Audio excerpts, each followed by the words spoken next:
할렐루야. 오늘도 새날을 주셔서 이 새벽 기도 시간에 어제 이어서 계시록 강해 설교를 드리겠습니다. 하나님의 말씀 계시록 1장 12절 말씀을 드리다가 시간 관계상 다 드리지 못했는데요. 드린 후에 13절 말씀부터 은혜 받겠습니다. 여러분들이 물질을 희생하고 여러분들이 그 시간을 희생하고 여러분들의 그 건강을 희생하고 여러분의 모든 분야를 정금등대의 그 사명을 감당하기 위해서 희생하지 아니하고는 하나님의 교회가 빛을 비출 수가 없습니다. 세월이 지날수록 바쁘다는 이유로 신앙생활을 소홀히 하는 분들이 적지 않아요. 이런 분들은 좀 꽃게임 같은 설교를 들어야 듣고 하나님의 말씀에 그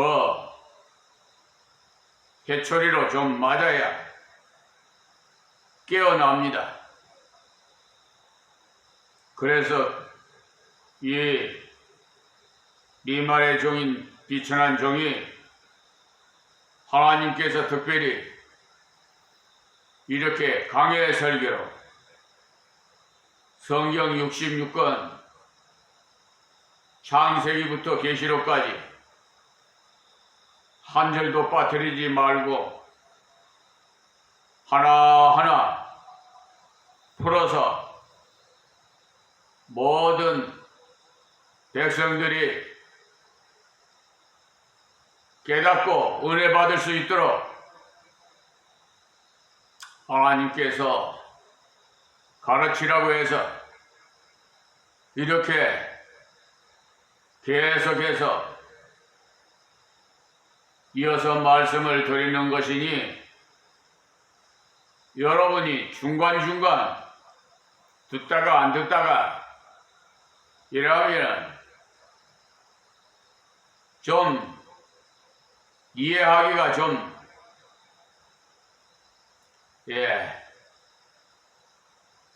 힘듭니다.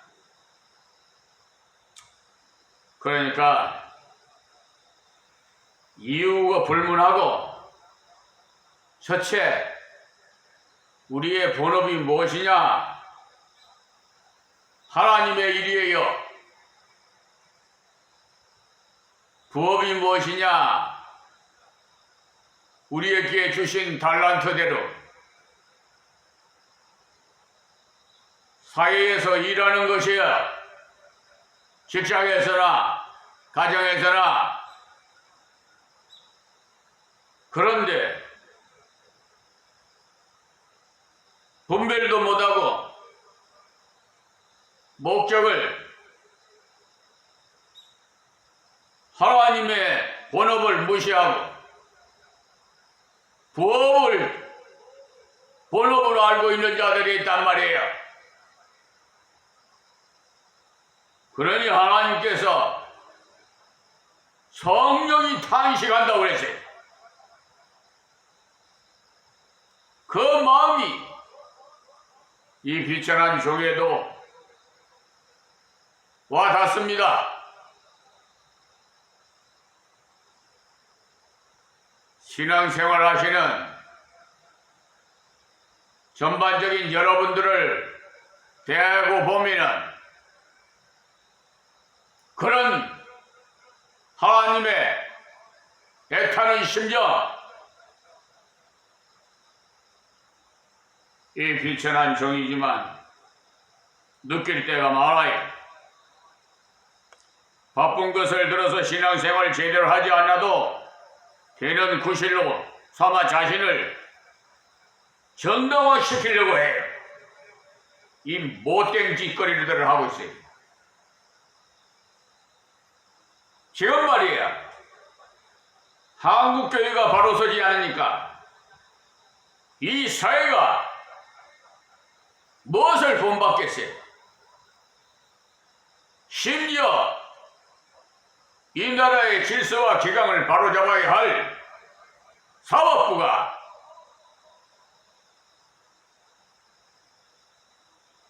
전부가 아니지만은 일부의 판검사들이 지방감싸기식으로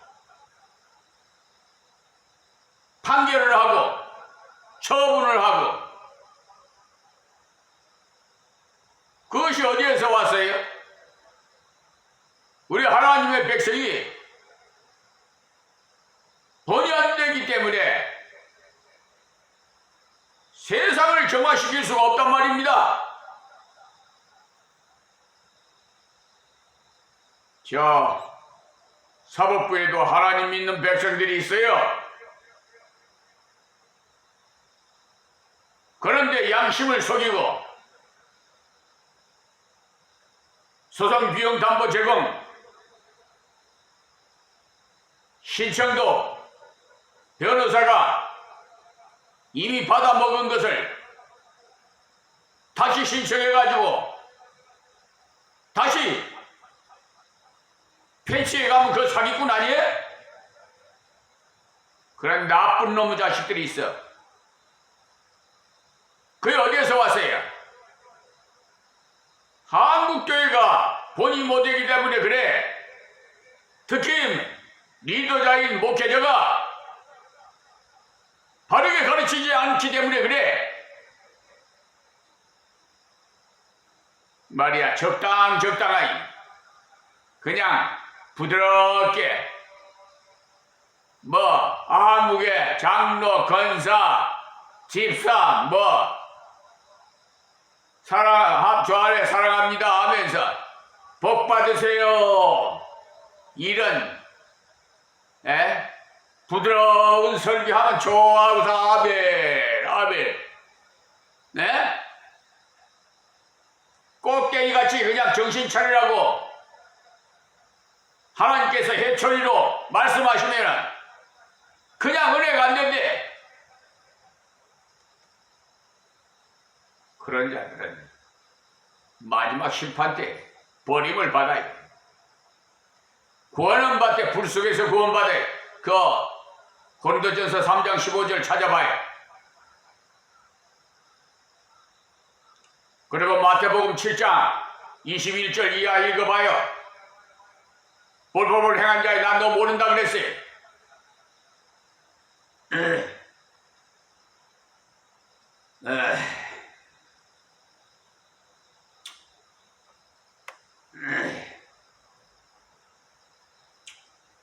여러분의 생명을 위해서 주님께서 생명 바쳤다는 것을 기억한다면 여러분의 시간 바치는 것은 아까워해서는 안 돼.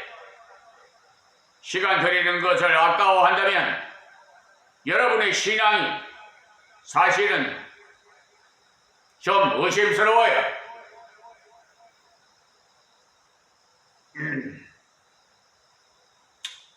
우리의 인생은 보너스 인생이에요.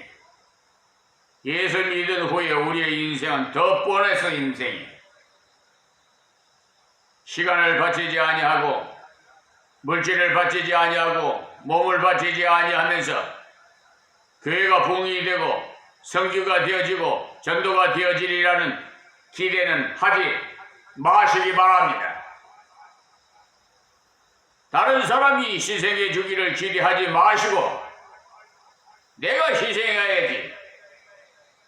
꼭 보면은 말이야, 무엇을 증가시키려고, 합리화시키려고, 이 설교는, 하나님 말씀은 아무개가 들었으면 참 좋겠다, 자기한테 주신 말씀인데 말이야. 에?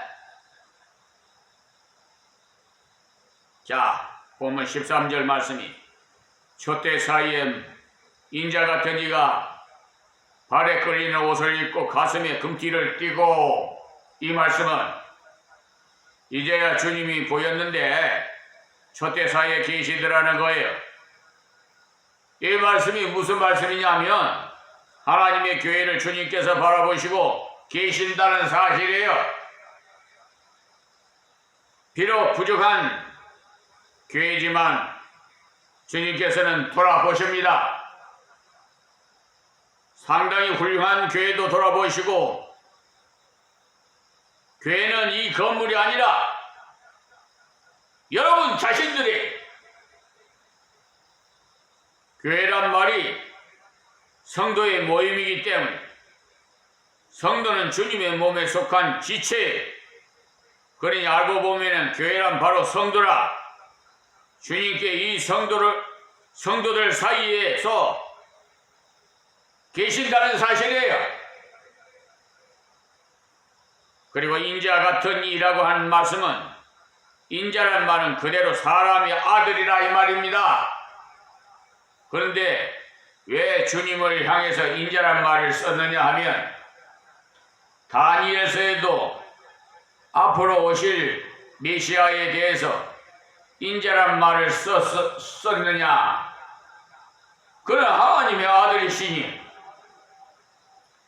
그런데 몸을 입고 오셔서 희생이 제물되는 것을 표하여 인자라고 한 것입니다. 예수님은 하나님의 아들이시면서 육신의 몸을 입고 이 땅에 오셨어요. 그래서 대속의 제물이 되셨으므로 자신을 인자라고 불렀습니다. 여러분이 잘 아시는 디모데전서 2장 5절에 보시면 하나님은 한 분이시요 하나님과 사람 사이의 중보자도 한 분이시라 하시. 하나님과 사람 사이에 중개시켜서 주시는 분은 한 분 예수님 뿐이시라. 그리고 곧 사람이신 예수라고 하신 말씀이 바로 그 말씀이에요. 인자가 되셨던 예수님, 몸을 입고 오셔서 십자가에 죽으시고 3일 만에 다시 살아나셨던 그 예수님만이 우리의 중보자시라. 다른 그 누구도 중보자가 될 수가 없어요. 목사도 중보자가 아니고, 교황도 중보자가 아니고, 신부도 중보자가 아닙니다. 오직 예수 그리스도만 중보자시. 그래서 지금도 우리 사이에 항상 동행하고 있다는 사실 아시기 바랍니다. 세상 끝날까지 동행하신다고 약속하셨기 때문에. 그리고 인자 같은 이가 발에 끌리는 옷을 입고 가슴에 금띠를 띠고, 이 말씀은 주님의 모습을 말씀하시는 것인데, 발에 끌리는 옷이라고 해 바로 대제사장의 옷이에요. 주님께서 우리의 대제사장이 되셔서 하나님의 교회 가운데 계신다는 사실. 대제사장이 가장 중요한 직책은 1년에 1차씩 한 번씩, 유대 달력으로는 7월 10일 대속죄일에 송아지를 잡아서 피를 양푼에 담고 지성소에 들어가서 속죄소에 그 피를 뿌렸어요. 유대인들은 죄를 지으면 양 한 마리를 몰고 제사장에게로 가서 죄를 지었노라고 고백을 해요. 그러면 제사장이 그에게 손을 양 머리에다가 얹게 하고 기도를 합니다. 이 양이 이 사람 대신 주니 이 사람이 죄를 사하여 주옵소서. 이렇게 기도하고는 잡아서 속죄 제사를 드려요. 또 꺼리끼는 짓을 했으면 속건제를 또 드려야 돼요. 그러나 사람이 아무리 기억력이 좋다 해도 빠뜨리고 회개하지 않은 죄가 수다해요. 많단 말입니다. 그래서 대제사장이 1년에 한 번씩 백성 전체의 죄를 위해서 제사를 드립니다. 하나님께 그 제사를 받으시고 백성의 모든 죄를 속해 주십니다. 예수 그리스도의 십자가의 가장 확실한 모습이 거기 보이는 겁니다. 일일이 죄를 다 고하지 않아도 부지 중에 범한 모든 죄를 한꺼번에 다 용서해 주시는 것이 예수님이 우리의 참 제사장이시라고 히브리서에 분명히 말씀하셨어요. 히브리서가 주님의 제사장 되심을 잘 말씀한 교과서가 됩니다. 히브리서가 주님의 그 제사장 되심에 대한 설명을 가장 정확하게 말씀하고 있기 때문에, 그리고 히브리서 4장 14절부터 16절까지 보시면요, 그러므로 우리에게 큰 대제사장이 있으니 성천하신 자 곧 하나님 아들 예수시라 했어요. 큰 대제사장이란 말은 사실 말이 좀 안 맞습니다만, 큰 대제사장이라 하면은 또 대제사장이 있나, 또 대대제사장이 있나, 이렇게 여길 수 있겠지만은 그런 말씀이 아닙니다. 그러니까 한마디로 비교할 수 없는 대제사장이시다 이 말씀이,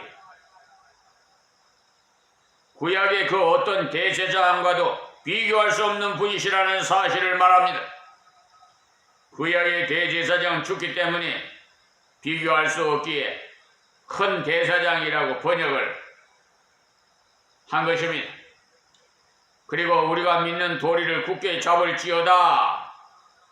우리에게 있는 대제사장은 우리 연약함을 체울하지 아니하는 자가 아니요 뭐든지 우리의 한결같이 시험을 받은 자로 돼 죄는 없으시니라. 그러므로 우리의 궁일하심을 받고 때를 따라 돕는 은혜를 얻기 위하여 은혜의 보좌 앞에 담대히 나아갈 것이니라. 아멘. 이렇게 16절까지 14절에서 16절까지 히브리서 4장이요 말씀하셨어요. 예수님을 의지하고 하나님 앞에 기도하러 나갈 때는 담대하게 나가라는 것입니다. 근데 왜 담대히 나가서 기도 못합니까? 여러분 묻고 싶어요. 그 이유가 뭐예요? 이 시간 이후로는 담대히 나가세요. 두려울 거 없어요. 그 두려움을 주는 것을 마귀 사탄 귀신들이 그렇게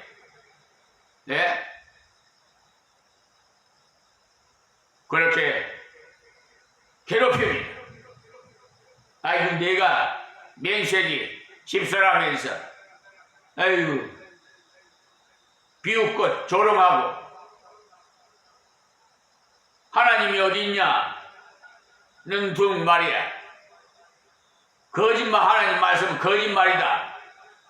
이 수악한 마귀 사탄 귀신들이 이 속삭이는 것을 이 어리석어하고 아둔한 백성들이 미혹당해가지고 죄를 자꾸 키우고 있어요.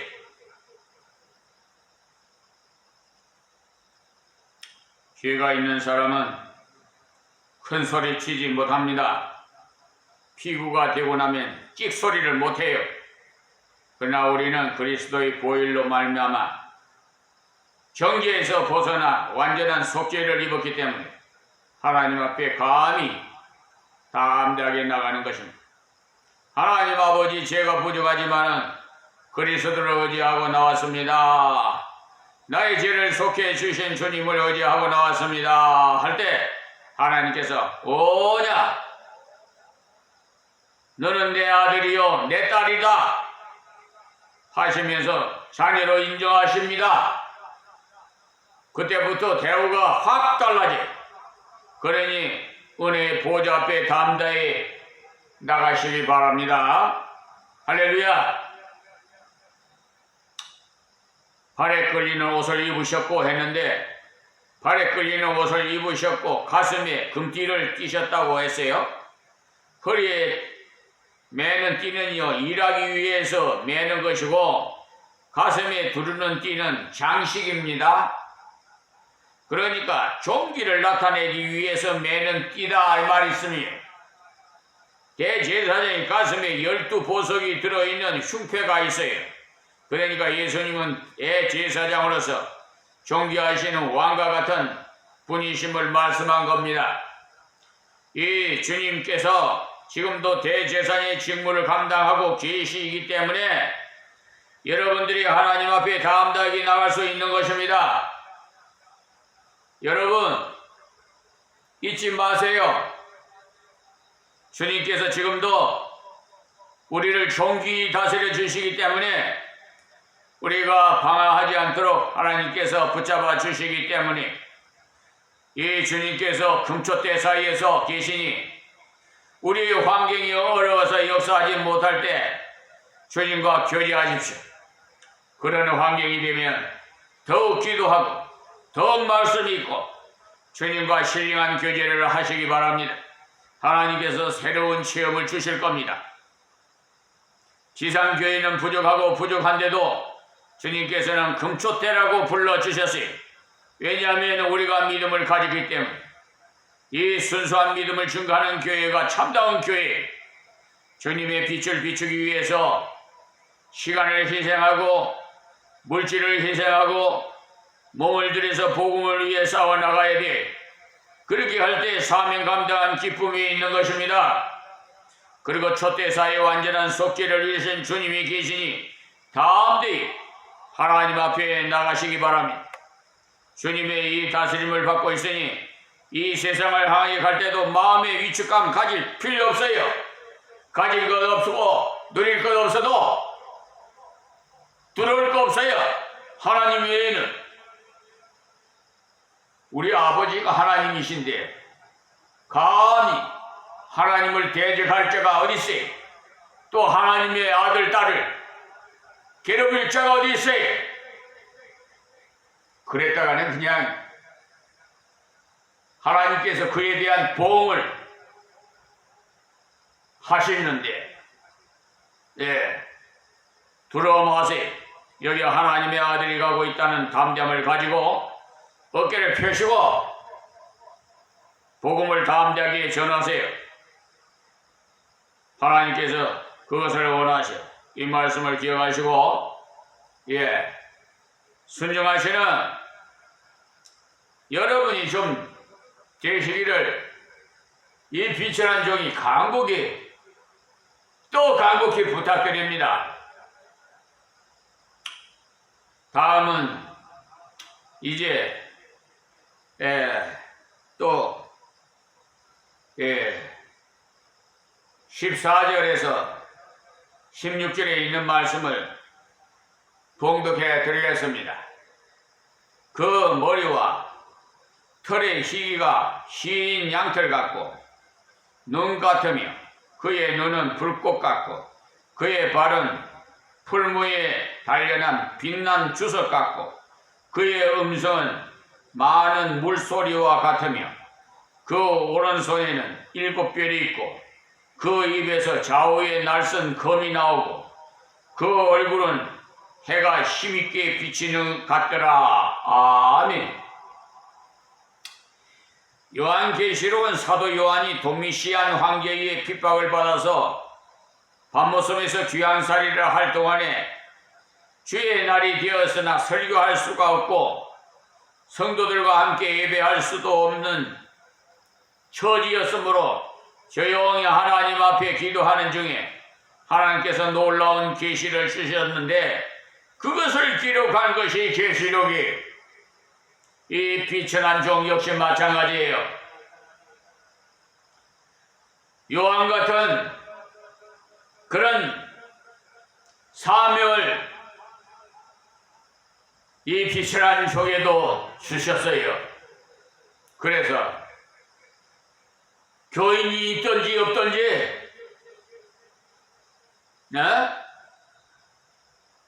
예배의 대상은 하나님이 받으실 대상, 그러니 말씀을 증거하라. 너 눈에는 보이지 않지만은 그 판모섬에서 무슨 무인도에서 무슨 사람이 있어요? 그런 데서 하나님께서 사명을 감당하게 하셨어요.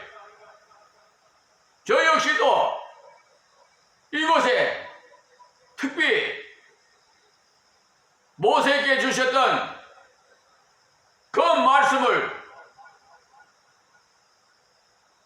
이 종에게 주시면서 보낼 만한 자를 보냈다 하신, 정말요 이 강화군 지역은요 관광지역이라서 옛날에는 유배지역이었죠. 그런데 제가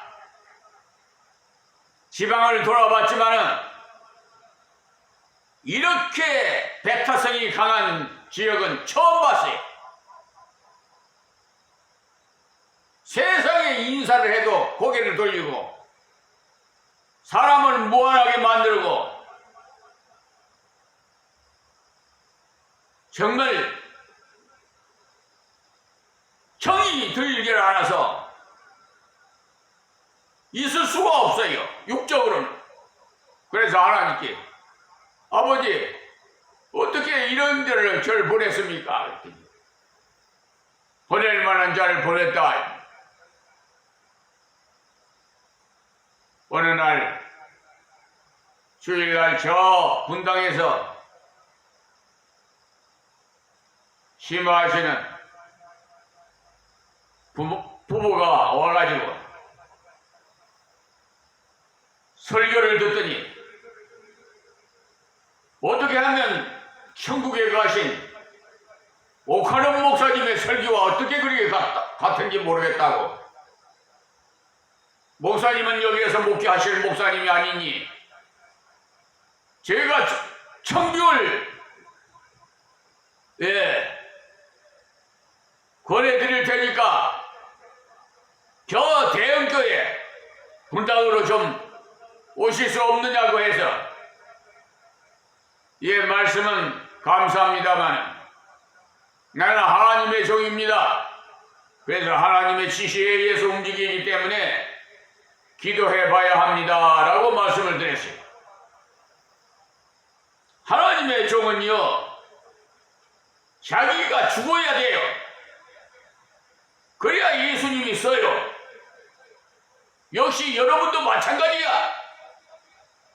여러분이 살아있으면 예수님이 쓰지를 못해.